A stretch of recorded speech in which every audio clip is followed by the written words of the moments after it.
Simulacre d'action prémédité visant à manipuler l'opinion publique. Voilà comment on peut qualifier la descente du président à l'aéroport d'Ivat mercredi dernier, selon la cellule de crise du Madagascar, car en vérité, les dirigeants n'ont pas de stratégie claire pour la lutte contre la corruption dans le pays.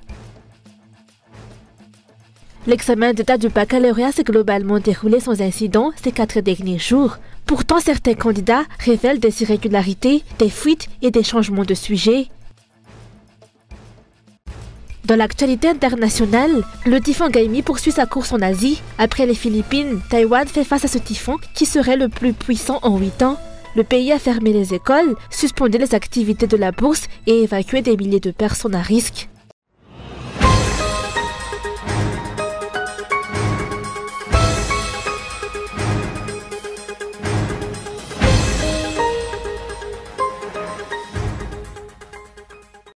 Simulacre d'action prémédité visant à manipuler l'opinion publique. Voilà comment on peut qualifier la descente du président à l'aéroport d'Ivat mercredi dernier, selon la cellule de crise du Madagascar. Les dirigeants n'ayant pas de stratégie claire pour éradiquer la corruption dans le pays.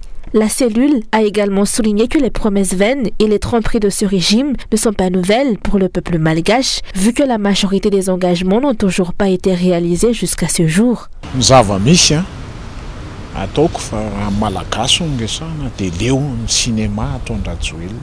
Les Malgaches en ont assez du cinéma d'Andrazuil. Les raisons sont claires, telles que l'affaire des 73 kilos d'or en 2021, les 46 kilos d'or disparus durant l'intérim de Christian Tsey au ministère des Mines, sans oublier l'exportation illégale d'êtres vivants, de richesses nationales et de bois de rose vers la Thaïlande. À mon avis, Andrazuil continue de faire du cinéma face à un peuple exaspéré. Diriger une nation et lutter contre la corruption ne se font pas par de telles démonstrations.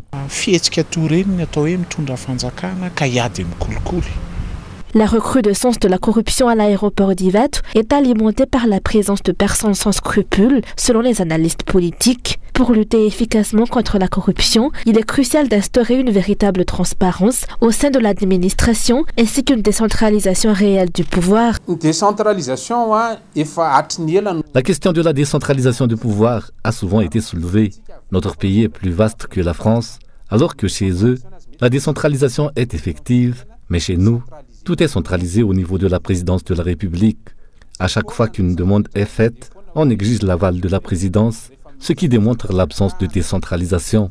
Il y a de nombreux abus de pouvoir. C'est là qu'il faut appliquer la tolérance zéro et renforcer la confiance envers les systèmes en place. Quand les systèmes anticorruption et de sécurité ne sont pas efficaces, il faut les réformer. Si les personnes en poste ne remplissent pas leurs fonctions correctement, il faut les remplacer et trouver les bonnes personnes. De noms de responsables sont fréquemment associés à des affaires de corruption au sein de cet aéroport, ce qui a conduit le gouvernement à mener une enquête spéciale selon le rapport du Conseil des ministres d'hier. Les résultats de cette enquête et les sanctions impartiales à l'encontre des personnes reconnues coupables sont attendus. Il reste à voir si ces mesures aboutiront à des résultats concrets ou si elles ne seront encore une fois que des discours en l'air.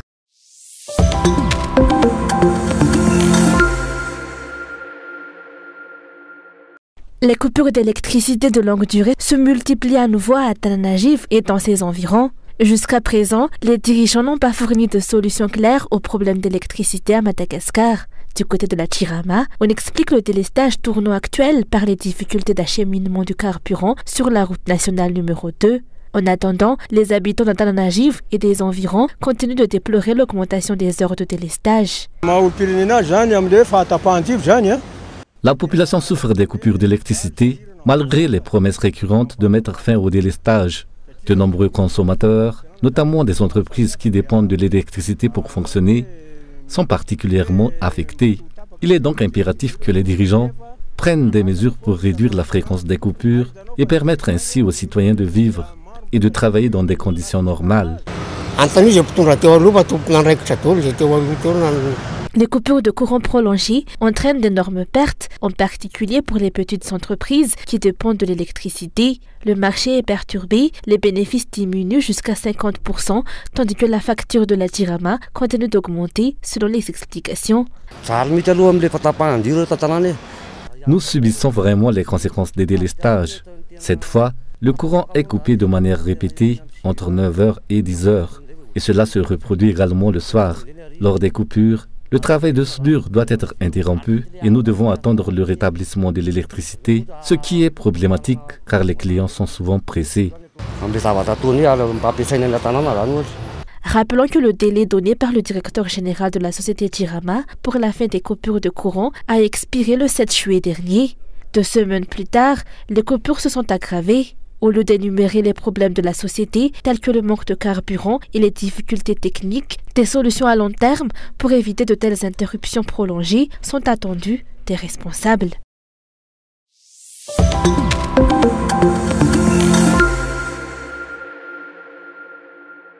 L'examen d'état du baccalauréat s'est globalement déroulé sans incident ces 4 derniers jours, en particulier au centre d'examen Jijira Béarville.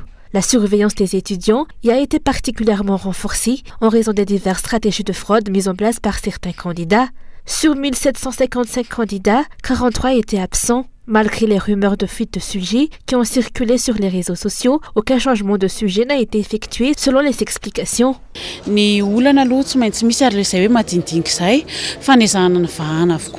Il y a eu quelques petits problèmes que nous nous sommes efforcés de résoudre. Il ne s'agit pas de retard dans le début des épreuves, mais plutôt de soucis tels que l'oubli de convocation par certains candidats. Bien que quelques tentatives de fraude aient été signalées, nous avons renforcé la surveillance, y compris dans les toilettes où des surveillants sont présents. À la sortie des salles, les candidats sont fouillés de la tête aux pieds au lycée Rabiarville.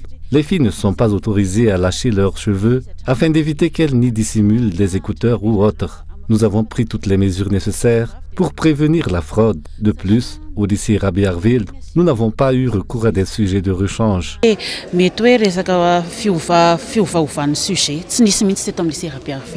Pourtant, divers problèmes ont été signalés lors de cet examen depuis lundi dernier. Selon certains candidats, d'après leurs témoignages, au cours du 2e jour de l'examen dans un centre de la capitale, ils ont été évacués puis réintégrés dans la salle. Ces candidats qui ont souhaité rester anonymes suspectent par là que le sujet de l'examen ait été changé. Sujet 10.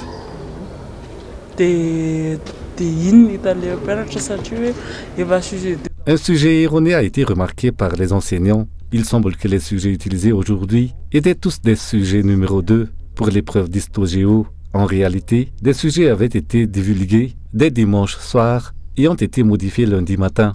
La plupart des candidats étaient très déçus par cette situation. Certains candidats ont tenté de frauder en utilisant des petits papiers qu'ils consultaient aux toilettes, tandis que d'autres ont recouru à leur téléphone pour demander des réponses via ChatGPT.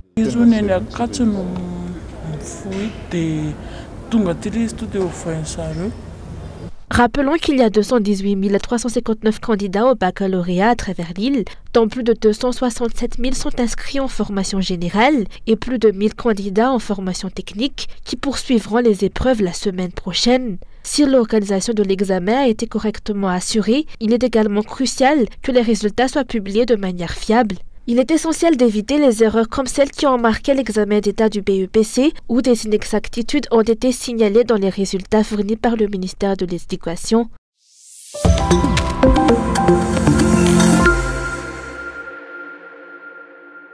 Les étudiants des écoles normales supérieures ont exhorté aujourd'hui les autorités compétentes à considérer leur recrutement dans la fonction publique. Les étudiants soulignent que la dernière vague de recrutement des sortants de l'ENS a eu lieu en 2022. Pour cette année, aucun nouveau recrutement des agents de l'État n'est prévu en dehors du concours direct des gendarmes, militaires, policiers et agents pénitentiaires, selon la loi de finances rectificative 2024. Pour les étudiants de l'ENS, cette suspension de recrutement est une forme d'exclusion du secteur éducatif à Madagascar. Cette décision n'a pas été satisfaisante et nous la considérons comme une forme d'exclusion. Pourquoi le recrutement se poursuit-il dans certains ministères, mais ne concerne pas le ministère de l'Éducation nationale, alors que l'on martèle que l'éducation est la base du développement? Madagascar aspire à une éducation de qualité, mais les enseignants, dont cela dépend, sont négligés. C'est pourquoi nous lançons cet appel pour dénoncer cette inégalité et cette exclusion. De plus, après l'annonce qu'il n'y aura pas de recrutement cette année, aucun responsable n'a pris l'initiative de nous contacter pour discuter des raisons et des mesures à prendre. Nous avons tenté de rencontrer les responsables, mais jusqu'à présent, aucun n'a voulu nous recevoir. C'est pour ces raisons que nous avons décidé de tenir ce point de presse.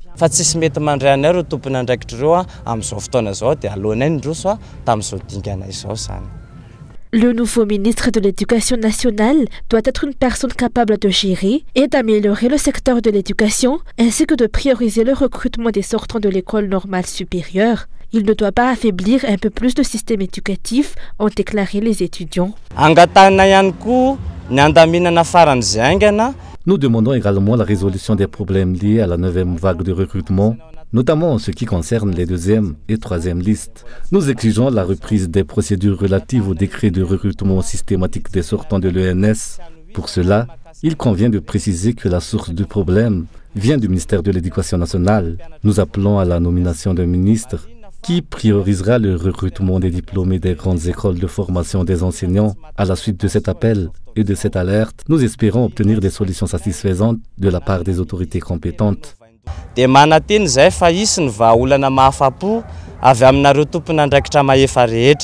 La 10e vague des sortants des ENS du pays compte 4000 nouveaux enseignants en attente de recrutement par le ministère de l'Éducation nationale. Ces étudiants prévoient de durcir leur démarche si les différents responsables ne tiennent pas compte de leurs demandes après cette déclaration.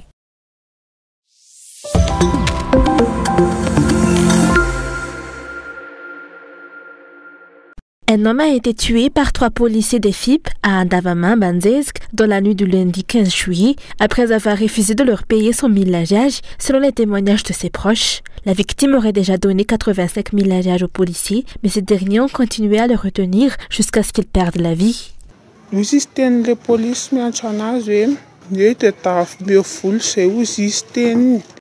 Le policier a suivi l'homme jusqu'à chez nous et lui a demandé de l'argent. Lorsque l'homme m'a répondu qu'il n'en avait pas, le policier lui a donné un coup de pied sur le côté de la tête. L'homme m'a dit au policier qu'il avait très mal et que sa tête lui tournait. Le policier a répliqué en le qualifiant de buté et de désobéissant. Malgré ses supplications pour qu'on le laisse se reposer, le policier a ignoré ses plaintes, a frappé sa tête avec un balai, l'a piétiné, puis est sorti de la maison en laissant l'homme encore un peu conscient. Le policier a exigé que chacun paye son millariat. L'homme a réaffirmé qu'il n'avait vraiment pas d'argent. Et c'est à ce moment que le policier l'a de nouveau piétiné au niveau de l'estomac. C'est ce qui a vraiment entraîné sa mort.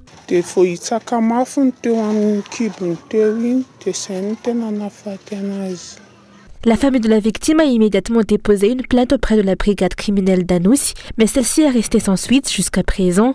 Une situation qui suscite des inquiétudes quant au fonctionnement des autorités. Ce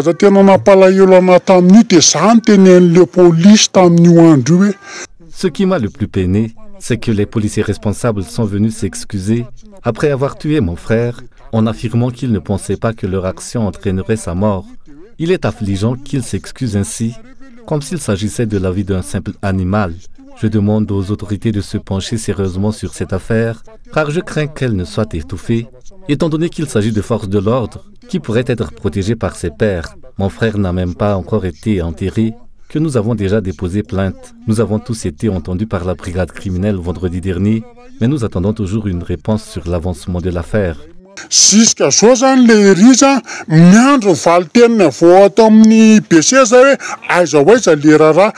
La prise de responsabilité des autorités compétentes dans cette affaire de meurtre commis par des policiers à Andavama-Banzesk est attendue. Face à la situation actuelle, où de nombreux Malgaches se sont désemparés face aux abus de pouvoir de certains policiers, il est crucial que les plus hauts responsables prennent des mesures.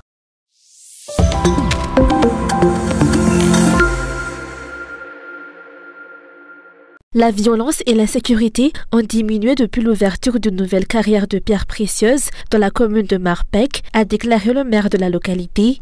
Cette carrière d'extraction de rubis et de saphirs a été ouverte il y a environ 1 mois dans le champ de Marmanir, situé à environ 50 km à l'est de la commune rurale de Marpek, dans le district d'Ivouibé, région d'Iourbé. Des milliers de mineurs sont venus de toute l'île et des acheteurs étrangers de pierres précieuses se trouvent actuellement à Marpek et Vunjouz. Selon le maire de Marpech, l'exploitation de cette carrière a renforcé la sécurité dans la localité, autrefois marquée par le vol de plus de 20 000 bœufs durant 5 ans. Les habitants ont longtemps été incapables de cultiver, alors que la localité est l'un des greniers qui approvisionne cette région du sud-est. Le maire a donc expressément demandé que la carrière ne soit pas fermée.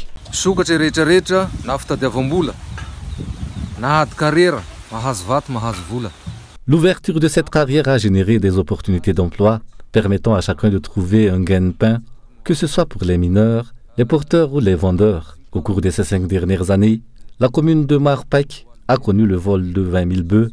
Si cette carrière venait à fermer, l'insécurité pourrait de nouveau s'intensifier, ce qui aurait des conséquences graves pour les habitants de la commune. Pendant mon mandat, la situation sécuritaire s'est améliorée grâce à la solidarité de la communauté et à la coopération avec les autorités et les forces de l'ordre. Maintenant que la sécurité s'est stabilisée et qu'une nouvelle carrière a été découverte, en tant que maire, j'appelle les autorités à maintenir l'ouverture de cette carrière afin d'éviter de nouvelles souffrances pour les habitants.